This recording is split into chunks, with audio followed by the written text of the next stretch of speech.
Moje meno je teda Michal Blaho a dneska vám teda v tomto príspevku poviem, ako môžete prepojiť teda ten MATLAB s tými reálnymi priemyselnými zariadeniami. Samozrejme, na tejto prezentácii alebo na tomto projekte našom som nepracoval sám. Pomáhali nám kolegovia, ktorí sú skúsenejší s tými priemyselnejšími zariadeniami a pracujú s nimi v praxi na nejakých komerčných zákazkách. Takže vám tu všetkým teda nemusím hovoriť, že MATLAB a Simulink je skvelý nástroj na simuláciu spojitých, diskrétnych, ale aj hybridných systémov. Avšak keď tie vaše algoritmy nasadíte v praxi, môžete sa stretnúť s nejakými obmedzeniami, či už je to akčný zásah, nelinearity, alebo používate príliš zjednodušený model. No a vtedy sa môže stať, že to vaše riadenie bude absolútne na nič a preto teda by malo byť našim cieľom aj overiť teda tie naše algoritmy a riadiace systémy na tých reálnych zariadeniach a procesoch. MATLAB má niekoľko možností, ako môžete teda overiť si tie vaše algoritmy, či už sú to single board computere cez MATLAB Support Package, čiže Arduino, Raspberry Pi alebo BeagleBony, to sú také jednoduchšie zariadenia a na jednoduchšie algoritmy. Ďalej môžete využívať FPGAčka, DSPčka, to je na signal processing, ale samozrejme MATLAB umožňuje aj využívať komunikáciu s priemyselnými zariadeniami, ako sú PLCčka, a priemyselné siete, ako je Kenzbernica, Ethercad, Profibus a tak ďalej. Ja sa tu budem venovať teda tým priemyselným zariadeniam a priemyselným sieťam, takže pre tých, čo nevedia, čo je to PLCčko, alebo čo tá skratka znamená, tak je to programovateľný logický automat.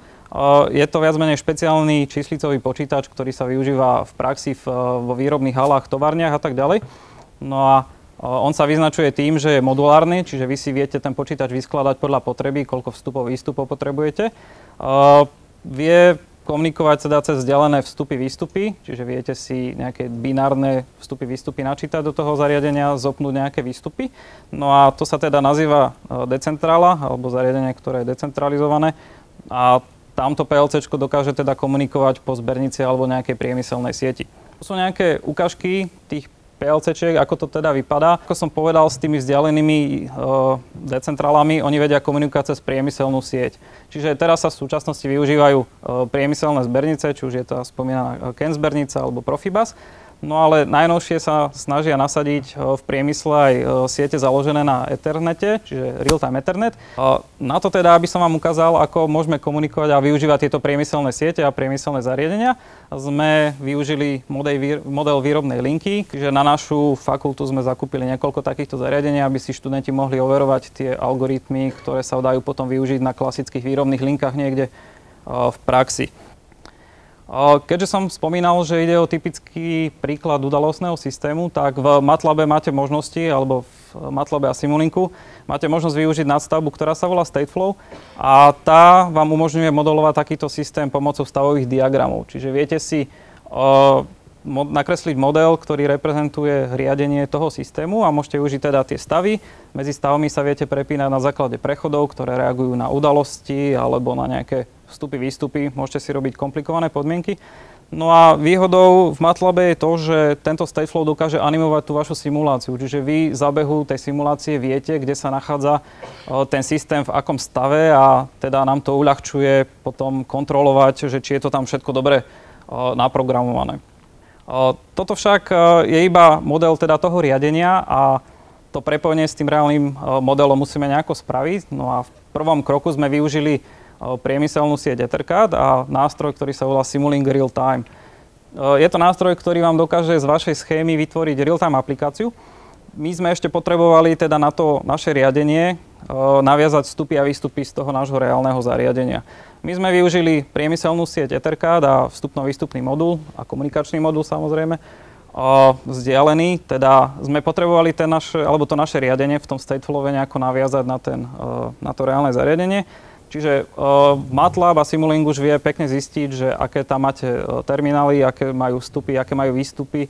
Dokonca aj vie zidentifikovať to číslo od výrobcu. Takže toto nám bez problémov teda zbehlo. No a na to, aby sme to potom spustili, je potrebné, tu vám ešte ukážem, skompilovať, teda buildnúť ten model. Treba sa prepnúť do externého režimu, aby to potom komunikovalo s tým target počítačom a naviažete sa na ten počítač, jednoducho spustíte simuláciu a všetko pekne pôjde a dokonca to bude robiť aj tú vizualizáciu, ktorú vidíte tu tých stavov, čiže to si tam potom môžete pozrieť počas toho reálneho behu. My sme však chceli to samostatné riadenie nejako vyexportovať do PLC-čiek, čiže využili sme ďalší nástroj, ktorý vám MATLAB poskytuje, a to je Simulink PLC Coder. Simulink PLC Coder vám generuje hardwareovo nezávislý program na to PLCčko, čiže buď to robíte z Simulinkovej schémy, alebo z toho stateflow, ktorý sme my použili na to udalostné riadenie. My sme potom ten generovaný kód importli do toho developerského prostredia, tých jednotlivých PLCčiek, čiže pre Backhoff bolo treba využiť Twinket, pre LM-Bradley RS Logic 5000 a pre Siemensadské PLCčka ten Simatic Step 7. Čiže ten program je univerzálny viac menej, ale potrebujete ho do toho IDčka ešte dostať a previazať si tie vstupy a výstupy. Na to, aby vám to všetko fungovalo, aby ste to vôbec mohli buildnúť do toho štrukturovaného textu, potrebujete teda tú schému trošku upraviť. Musíte vytvoriť tzv.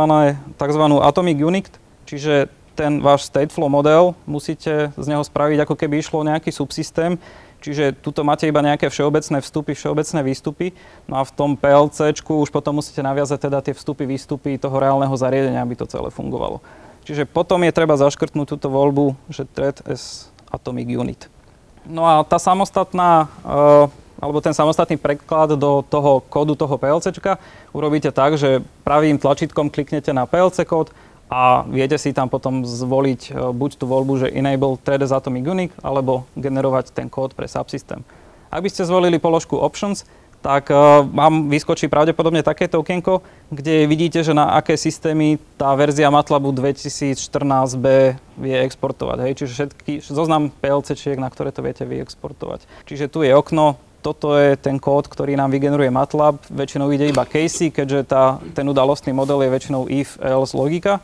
Takže tuto to máte, ako to potom vyzerá. Samozrejme, treba to nahrať do PLCčka a potom previazať tie vstupy, výstupy a malo by to všetko fungovať. Treba ešte jednu poznámku k tomu generovanému kódu. Ak v tom stateflowe využívate funkcie before a after na absolútny čas, je potrebné ich doprogramovať všade okrem RS Logic 5000. Čiže my sme tu vytvorili ďalší funkčný blok, ktorý sa volá, že PLC Coder Timer, a ten obsluhuje tie funkcie teda before, after, ak by sa nachádzali v tej našej schéme. Takže odo mňa všetko, ďakujem za pozornosť, a ak sú nejaké otázky k tejto téme, tak rád na ne odpoviem, ak budem vedieť.